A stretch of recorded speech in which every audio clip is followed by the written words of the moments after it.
Bonjour les boys et les girls, bienvenue pour cette nouvelle vidéo. Trop contente de vous faire ce tirage cartes. Ah là là les amis, j'espère que vous allez bien. Ravi, je vois qu'il y a plein de gens qui s'inscrivent pour le soin collectif du Castor le samedi 13 mai. Donc il faut absolument faire ce soin énergétique si tu es une personne qui subit de l'instabilité dans ta vie. Si tu n'arrives pas à fixer les choses dans le temps, tu as besoin de l'esprit du castor pour t'aider à, à renforcer, à mettre en place tes projets, que ce soit dans tous les domaines de ta vie. Donc là, c'était le dernier esprit qui est venu me voir la dernière fois qui m'avait dit il faut qu'on fasse un boulot ensemble. Donc c'est le castor. Voilà, il n'y a pas que des archanges et des anges qui viennent me voir. Pour l'instant, les archanges, les anges, ils sont pas venus. Donc voilà, moi je fais des soins énergétiques quand il y a un esprit particulier qui se manifeste. Sinon, je ne fais pas. Vous me connaissez maintenant sur ma chaîne. J'ai eu une abonnée qui a posé une question pertinente, comme je propose plein de trucs, elle comprend pas tout ce que je fais. Bah ouais, je suis multitâche, je suis un couteau suisse de l'énergétique. Forcément, tu ne comprends pas tout ce que je fais. Donc je t'explique. Je réexplique pour ceux qui me découvrent, qui me connaissent pas. Voilà, moi je suis une médium, une voyante. J'ai découvert mes dons quand j'avais une vingtaine d'années. Ok. Et pendant 20 ans, j'ai travaillé mes capacités de médium. Médium, ça veut dire que je vois l'avenir, le futur, je parle avec les défunts, on m'annonce des événements, enfin il y a plein de choses qui se passent, donc voilà. Donc j'ai travaillé mes capacités pendant des années sur je sais pas combien de personnes, parce que c'est pendant 20 ans, gratuitement, c'est-à-dire que j'ai fait de la voyance pendant 20 ans, gratos quoi, à plein de gens. J'ai aidé plein de gens que je croisais dans la rue, voilà, je voyais des trucs, donc je disais à la personne, voilà. J'ai fait ça pendant 20 ans. Et puis un jour, j'en ai eu un peu marre parce que je voyais que ça ramenait pas que des bons trucs aussi, parce qu'il y a des gens qui sont addicts. Alors là, les gens addicts à la voyance, mais sevrez-vous les amis, parce que vous passez à côté de votre vie, vraiment, et je parle en connaissance de cause, parce que vous vivez plus votre vie, vous vivez en fonction de ce que vous dit un médium, ça c'est terrible, c'est la pire chose qui soit. Quand vous arrivez à ce stade-là, je vous en prie, arrêtez. Vraiment arrêtez ce jour-là, si vous êtes à ce niveau-là, ne faites plus de voyance. Vraiment, coupez, parce que c'est comme la cigarette, c'est dur quoique, l'addiction à la voyance, ça peut se soigner. C'est plus compliqué. La plus compliquée des addictions, c'est l'alcool à résoudre. C'est très compliqué. Enfin bref, mais tout est quanti. Et du coup, voilà. Donc, je suis devenue énergéticienne de cette façon-là. Ok. Et donc, je fais des soins énergétiques. Voilà, moi, ma base de travail, c'est que soigne les personnes des traumatismes psycho-émotionnels, parfois de douleurs physiques aussi, des symptômes physiques, un peu comme un magnétiseur au bouteux. Et j'ai découvert dernièrement que je développais mes capacités comme un hypnothérapeute, un somatopathe, un kiné, voilà. Bon, je remplace pas ces professionnels parce qu'il y a des diplômes et tout, parce que je veux pas qu'on me dise ouais, pratique de la médecine illégale. Non.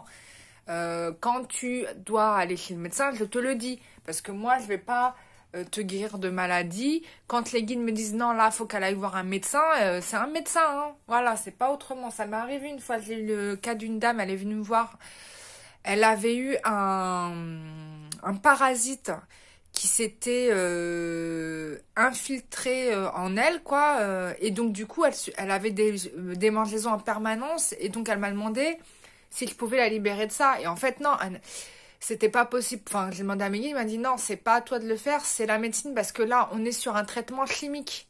Il y a besoin d'un traitement chimique pour éradiquer le parasite. Et en fait, elle avait été voir les médecins, mais médecine générale, mais j'ai dit non, faut pas que tu ailles voir des médecins généralistes, ils vont pas t'aider. Il faut que tu ailles voir un spécialiste spécialisé sur les parasites dans les hôpitaux universitaires, parce que eux, ils savent, tu vois. Donc du coup, elle y a été, mais j'ai pas eu de nouvelles de la personne. J'espère qu'elle va bien, parce que c'était terrible son truc. C'était une personne qui vivait dans une vieille ville de France, bref, je vais pas dire à Bordeaux. Et ils ont fait des travaux, donc ils ont fait je sais pas quoi, ils ont passé un coup de karcher dans la cage d'escalier. C'est en plein centre de Bordeaux, ça.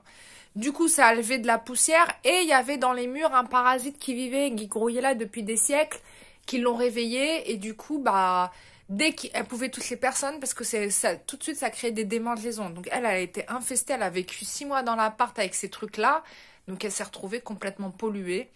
Mais bon, moi, je peux pas parce que je peux pas attaquer le vivant, d'accord? Je peux pas éradiquer le vivant, c'est pas ma fonction. Moi, tout ce qui est vivant, je peux pas tuer le vivant. Voilà. Par contre, je peux donner des indications, mais après, le vivant, il fait ce qu'il veut, hein. Moi, je peux pas influencer, tu vois. J'aurais pu faire une communication animale avec l'insecte pour lui dire, ça serait bien de quitter le corps de la personne. Mais bon, à l'époque, je savais pas que je savais faire ça aussi, donc voilà. Donc, voilà. Ok. Et puis, et donc, de temps en temps, voilà. Alors, j'ai développé mes capacités au fil des années, bien évidemment. Donc, je fais soins énergétiques. Je fais des soins énergétiques familiaux. Donc ça veut dire que au lieu de prendre un forfait pour chaque personne de la famille, bah, un soin énergétique individuel pour chaque personne de la famille, je le fais en groupe. Comme ça, on règle la même maisonnée, là, on règle tous les problématiques, tout le monde. Qu'est-ce que ça va faire? Ça va vous améliorer vos liens par rapport aux uns aux autres. Vous serez mieux dans votre tête, mieux dans votre corps et vous serez libéré de toutes vos pollutions énergétiques qui font que il y a une ambiance pas terrible dans la maison. Ça peut être de la magie noire, ça peut être des entités. Là, j'ai une personne qui était possédée. Là, je viens de faire un soin familial et il me donne du fil à retordre, celui-là. Parce que dès que j'ai commencé, tout de suite, il m'a dit que non, il voulait pas le faire. Alors ça arrive, hein. Des fois, il y a des gens... Il y a des personnes qui prennent des soins de groupe et en fait, la personne, elle dit oui. Tu vois, c'est-à-dire qu'elle est OK pour faire le truc, mais quand tu parles avec son âme, non, ça va pas. Et en fait, bon, je soupçonne qu'il y a une entité là-dedans. Il y a une entité, de toute façon, c'est sûr. Pour pas vouloir être guérir, c'est que vraiment, on est accompagné par un démon. Et c'est son cas à lui. Et il voulait pas, quoi. Après, là, je suis en train de négocier le truc. Du coup, là, ça fait 2 jours que je suis en bataille avec cette personne. Enfin, bref. Ça, c'est... Du coup, je suis claquée, là, je vous avoue. Mais j'ai dit, vas-y, je fais un tirage carte quand même. Ça me fait plaisir. Donc là, je suis en négociation là depuis 2 jours avec cette personne pour pouvoir la soigner. J'ai commencé à faire une partie, on fait une petite break, une petite pause quand même pour la personne. Après, on revient. Voilà. Donc ça, c'est le soin de groupe. Donc je fais toute la famille, bah, voilà. Et après, je fais l'hypnose régressive quantique. Donc là, on va remonter dans vos. Donc j'ai fait une formation d'hypnose comme vous le savez. Donc je l'ai fait pour avoir le diplôme, mais je faisais déjà de l'hypnose. Enfin, il n'y a pas vraiment besoin de diplôme à un moment donné, mais bon, j'ai quand même fait parce que c'est la loi, voilà. Donc, je suis obligée d'avoir des certifications. Donc, j'ai fait la formation. Donc, hypnose régressive quantique. Donc là, on va remontrer dans la dimension spirituelle et vos vies antérieures, enfin, tout ce qui a à régler dans... Pas forcément les vies antérieures. Des fois, c'est beaucoup plus spirituel que les vies antérieures, hein. Et du coup, on règle les problématiques. Donc, ça veut dire qu'on fait un nettoyage. C'est très puissant parce que vous êtes présent. Donc, ça, c'est sympa. Et du coup, vous vivez tout le truc et vous voyez un petit peu comment tout a été foutu, quoi. En fait, ce qui est bien dans l'hypnose régressive quantique, c'est que tu es présent et que tu vois, en fait, comment pendant des siècles, tu as été, comment dire, maintenu au sol pour pas évoluer, quoi. Enfin, c'est assez... Des fois, c'est assez créatif en termes d'imagination pour bloquer les gens dans leur vie, quoi. C'est très impressionnant en termes de créativité, ouais.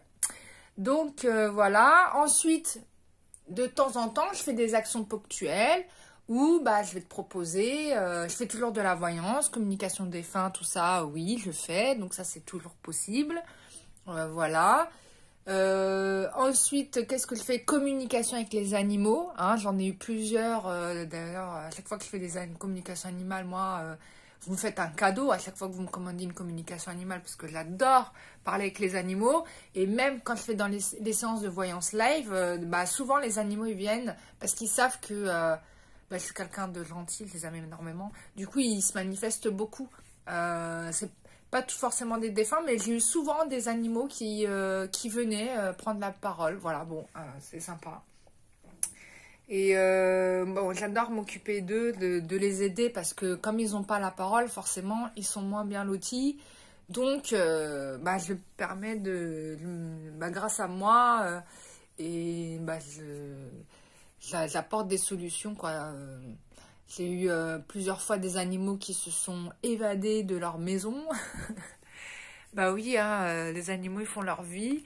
Et du coup, bon, j'ai réussi à ramener à la maison des animaux. Le dernier en date, il m'a mis en sueur quand même, hein, parce que franchement, euh, il m'a dit qu'il allait rentrer dans quelques jours.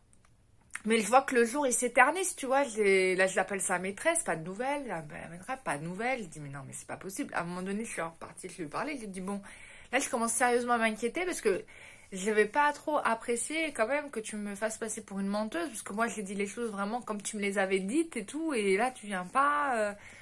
Bon, il m'a expliqué c'était quoi la cause. La personne était accro à la cigarette et l'animal n'aimait pas trop ça, quoi, en fait. Ça lui brûlait la truffe, en fait, la cigarette. Donc, voilà. Et donc, l'animal est parti, quoi. Voilà. Bon, il est revenu à la maison, Dieu merci, il est revenu. Donc, voilà, les problématiques de santé aussi. Bon, c'est passionnant. Donc, enfin, voilà tout ce que je fais. Et donc là, je fais des soins aussi collectifs, à petit prix. Ça vous permet de découvrir un petit peu ce que c'est que l'énergétique, parce qu'il y en a, ils comprennent pas, ils savent pas, jusqu'au jour où ils essayent, bien évidemment. Donc du coup, bah, je te propose des soins collectifs à petit prix. Ça te permet de découvrir, de voir comment ça se passe, etc. De te faire soigner. J'ai des personnes qui ont fait des soins énergétiques avec moi il y a depuis 4 ou 5 ans. Je les ai revus des années après, 5 ans après, et puis je vois en fait que bah, c'est toujours tout ce qu'on avait travaillé, c'est toujours actif, que le système de guérison est toujours en place. Moi, ça me fait plaisir, quoi. Je dis, bah écoute, ça n'a pas bougé. Donc voilà. Ce que je fais moi, une fois que je l'ai fait, ça ne bouge plus. Voilà. T'as pas besoin de faire 10, 15 séances. Voilà. S'il y a besoin de refaire, c'est parce que toi, tu n'as pas compris quelque chose, ou tu n'acceptes pas le changement. Donc ça c'est quelque chose que je ne peux pas dépasser, c'est votre libre arbitre. C'est-à-dire que on va soigner ce qui va être soigné, mais celui qui aime bien être dans la souffrance, c'est difficile à régler sa situation. Voilà, il faut savoir que dans la dimension spirituelle, hein, je ne peux pas outrepasser vos choix. Voilà. Donc si toi tu choisis d'être dans le malheur, mon intervention sera inutile. Hein. Donc il faut bien que tu te poses la question. En tout cas, bon, les personnes que je reçois, la majorité, ils sont dans cette dynamique-là. C'est-à-dire qu'ils sont pas là en train de se dire, enfin, ils veulent être libérés. Donc le soin, il marche à 100%. Voilà, ça m'est arrivé une fois ou 2 fois, mais pas plus. J'ai pas eu plus en fait depuis, j'ai fait plus de 1000 personnes, hein, donc j'ai pas eu plus que ça. Voilà, ce qui est quand même un résultat plutôt correct au niveau statistique, quoi. C'est quand même bien. Voilà, et ça, tu peux pas lutter, tu le dis à la personne, elle dit là, à ce niveau-là, moi je peux plus rien faire. C'est psychologique. Voilà, parce que c'est psychologique et je ne peux pas intervenir sur ta psychologie. Parce que si toi, tu choisis d'être dans cette voie, moi, je ne peux rien y faire. Voilà, je ne peux pas. Voilà, c'est toi qui dois choisir qu'est-ce que tu veux. Voilà, est-ce que tu veux être dans la souffrance? Est-ce que tu veux avancer? Est-ce que tu veux... Voilà, il y a des gens qui aiment ça. Et oui, il y a des gens qui aiment être souffrants. Comme la personne là, que je suis en train de négocier, ça fait 2 jours là, que je travaille sur cette personne. La personne, elle m'a dit, ça m'arrange d'être malade parce qu'en fait, bah, c'est la paresse. Du coup, la personne a fait 0 effort et c'est les autres qui font tout. C'est une stratégie, hein. Donc, et là, bah, la personne, c'est ce qu'elle m'a dit. Elle m'a dit, moi, j'ai pas envie d'être soignée parce que ça m'arrange de pas faire d'efforts, en fait. Donc, c'est quelqu'un qui va s'inventer des maladies, voilà, je suis dépressif, je suis possédé, ou ce que tu veux, hein, il va s'inventer des vies, hein. Voilà, donc c'est des stratégies des fois. Et donc là, je suis en train de travailler cette personne pour qu'elle retrouve, qu'elle arrête et qu'elle soit plus dans l'autonomie, quoi, qu'elle arrête de faire ça. Voilà. Mais après, je peux pas la forcer plus que ça, quoi. Tu vois, je peux y mettre tout mon cœur. Dieu va m'aider. Mais tu vois, même Dieu, s'il fait rien, c'est qu'il y a une raison, quoi. Tu vois, donc faut le savoir, ça. Voilà, donc je peux pas outrepasser Dieu, outrepasser la volonté individuelle aussi. Voilà. Mais après, en termes de résultats, c'est très très efficace. Hein. Moi, bah voilà, j'ai testé toutes les thérapies de ma vie. J'ai tout testé. Je suis une grande testeuse.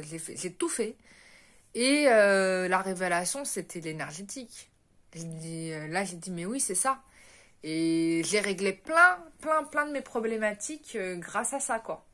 Donc, voilà, parce que je travaille sur moi en permanence. Je me nettoie tout le temps parce que ça, c'est important aussi d'être clean hein, quand on soigne des personnes. Je travaille pas avec, quand je vois que j'ai des pollutions, je ne fais rien. Ça m'est arrivé une fois. Je me suis fait attaquer, gros vaudou méchant, là, que je me suis pris dans la face. D'ailleurs, c'était dans ce lit-là que je me suis reprise l'attaque vaudou. Vous êtes vraiment sur ce lit-là. Le même matelas et tout. Je me suis pris une attaque vaudou. Le lit, il était infesté de démons, tu vois, qui m'attaquaient la nuit, qui me jetaient des pieux dans le... Enfin, c'est même pas des pieux, c'est des... C'est des hallebardes, là, tu sais, là, les grandes lances avec des flèches, avec des pics là-haut, là, et ils me plantaient ça dans le dos. J'avais trop mal, quoi. Impossible de dormir. J'étais obligée de quitter mon lit, d'aller dormir par terre. J'ai dormi une semaine par terre et tous les soirs, je nettoyais mon lit, quoi. Je faisais un peu parce que là, il y avait trop de travail. Voilà. Mais bon, voilà, je suis pas en colère. C'était une expérience. Ça m'a permis de régler le karma avec la personne en question qui m'a envoyé le vaudou. Mais voilà, ça va aussi vite que l'éclair, hein. Voilà, voilà. Bon, je vous ai tout raconté pour ceux qui comprennent pas ce que je fais. Voilà, parce que j'ai encore quelqu'un qui m'a dit ça. Et ça se voit, ce sont des gens qui vont pas sur mon site internet. C'est www.lumieredangue.com. Et vous avez tout. Là, je me suis fait embêter à faire un beau site et tout. J'ai mis tout mon cœur et vous y allez même pas, quoi. C'est pas cool. Donc, allez voir mon site internet, mes réseaux sociaux. Et puis voilà. Bon, bah, on y va. Et abonnez-vous à cette chaîne aussi. Je fais tout le temps des annonces sur mes vidéos. Donc, il faut pas hésiter à venir, à vous abonner et à mettre la cloche pour être mise au courant quand je fais des lives. Parce que moi, je fais des lives surprises. Je te dis pas quand je viens. Au début, je l'ai annoncé quand est-ce que je venais. Mais maintenant, c'est vrai que j'avance moins. Mais je fais des lives, voilà. Donc si tu veux être sur mon live, abonne-toi et puis clique sur la cloche. Et quand je serai en live, bah tu pourras me voir, voilà. Donc on parle de tout. Des fois je fais des contacts défunts, des fois je fais des voyances. Ça fait longtemps que j'ai pas fait contact défunt. J'avoue, j'ai arrêté le contact défunt depuis que la dernière fois que j'ai fait ce contact défunt, c'était il y a des années, il y a au moins 2 ans. Et en fait, bah, je suis tombée sur une personne qui était en train de dénoncer le fait qu'elle avait été assassinée. Et là, je suis tombée sur mon derrière parce que je ne m'attendais pas à ça. Et la personne, elle était là dans le groupe, donc tu te rends compte le choc. La personne qui avait un doute, mais qui n'était pas sûre. Et tu viens, et des fois, il me dit, oh, je me suis fait assassiner. Mais mon Dieu, mais même moi, j'étais perturbée là. Mais j'ai perdu... je me rappelle, j'avais tremblé, quoi. J'ai dit, waouh, ça m'a rendu trop triste pour la personne, parce que c'était une belle personne en plus, c'était un beau gosse. Quel gâchis, quoi. C'est toujours les gens bien que les rageux te massacrent, quoi. C'est malheureux. Enfin, bref. Du coup, c'est vrai que depuis, je l'ai plus refait, parce que je crois que j'ai inconsciemment peur de devoir résoudre encore un crime. Ça, c'est compliqué. Enfin, je sais pas. J'aime pas porter. Parce qu'il m'est arrivé plein de trucs. Hein, je vous raconte pas toutes mes histoires fantastiques. Mais dans ma vie, il m'est arrivé des choses, du coup. Et du coup, les contacts défunts, pour le coup, j'en ai moins fait. C'est pas ma vocation première non plus, quoi. C'est-à-dire que j'ai la capacité de faire. Je le fais. Il n'y a pas de problème. Mais c'est pas ma mission d'âme. Hein. Ma mission d'âme, elle est beaucoup plus élevée. Donc, du coup, m'occuper des défunts et parler avec des défunts, c'est pas ma priorité, en fait. Donc, j'ai parlé avec mes guides, c'est ce qu'ils m'ont dit. Hein. Mais je le faisais de temps en temps. De la voyance, bien évidemment. Mais la voyance, c'est nul. J'ai l'impression, des fois, je suis comme un robot, une sorte de robot, tu sais, une machine. Et il y a des gens qui viennent sur les lives. Bon, c'est pas vous, hein, je vous rassure. Hein. Vous êtes mon public chéri. Ça fait des années qu'on se connaît, donc vous m'avez pas fait ça. Et je suis trop contente d'ailleurs. Mais sur, par exemple, TikTok, moi j'ai l'impression d'être un petit peu comme, tu sais, Et une machine que tu appuies sur le bouton, tu vois. Et d'ailleurs, pour faire une parenthèse, je parlais avec l'animateur des enfin le médium là, d'émission Seatbelt sur la CBS, bref, Thomas John. Et le mec, franchement, je me rends compte, le pauvre, qu'il sait plus se dissocier de son rôle de médium. C'est-à-dire qu'il a trouvé une fonction, je suis médium, et quand je lui ai dit, mais vas-y, il voulait me faire ma voyance. Je lui ai dit, mais franchement, moi, ça m'intéresse pas. Enfin, ça m'intéresse vraiment pas de savoir mon futur. Et c'est vrai, ça m'intéresse pas de connaître mon futur. Il voulait absolument me faire une voyance. Et moi, je lui ai dit, bah non, non, non, non, non. En plus, je viens de regarder pour moi. J'ai pas envie qu'on regarde pour moi, quoi. Enfin, ça suffit, je veux pas savoir. Et il insistait, et j'ai dit, mais tu sais, on peut discuter, enfin. Il n'y a pas que la médiumnité dans la vie. Hein. Et le gars, le pauvre, il est formaté dans son truc. Il sait pas être autrement que de parler aux gens en se disant, ouais, je suis médium. Et c'est triste, ça m'a fait de la peine pour lui. Je dis, mais le pauvre, c'est-à-dire qu'à chaque fois qu'il marche dans la rue, il fait que de la médiumnité et rien d'autre, quoi.